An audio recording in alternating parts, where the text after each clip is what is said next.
Mbujimaï est la deuxième étape de la visite de travail et d'itinérance du président de la République Félix-Antoine Tshisekedi Tshilombo dans le Grand Kasaï, visite entamée le 24 décembre à Kananga, au Kasaï occidental.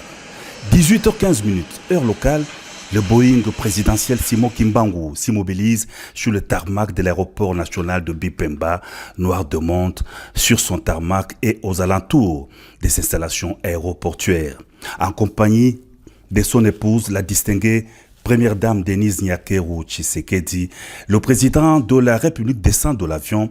Il est accueilli au bas de la passerelle par un comité restreint avec en tête le gouverneur du Kasaï oriental, Jean-Paul Mbwebwa Kapo. Après la traversée de la haie d'honneur, le président de la République salue les membres du gouvernement central présents en Mbujimaï et les notables locaux, députés, ministres provinciaux, ainsi que les chefs traditionnels venus, tous très nombreux, à l'aéroport. C'était avant de prendre un bain de foule des forces vives de Mbujimaï, mobilisées spontanément depuis de longues heures pour réserver un accueil délirant au président Félix-Antoine Tshisekedi Tshilombo.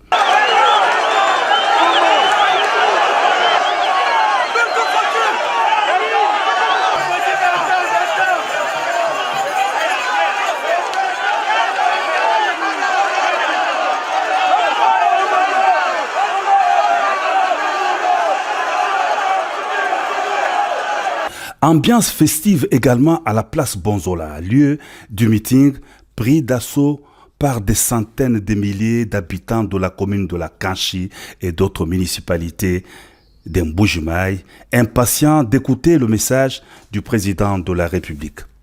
D'entrée de jeu, le chef de l'État a vivement remercié la population de Mbujimaï de l'accueil très chaleureux qu'elle lui a réservé et de la confiance que la population du Kasaï oriental lui a accordée en l'élisant pour un second mandat à la tête du pays. Je vous ai promis de revenir après mon élection pour réitérer mes engagements pris lors de la campagne électorale, a dit le président de la République. Ces engagements se résument dans les 6 piliers de l'action du chef de l'État durant son quinquennat en cours. Il s'agit de l'emploi de jeunes qui sera résolu par la création d'emplois. Le président de la République a dit avoir instruit le gouvernement de promouvoir l'entrepreneuriat de jeunes.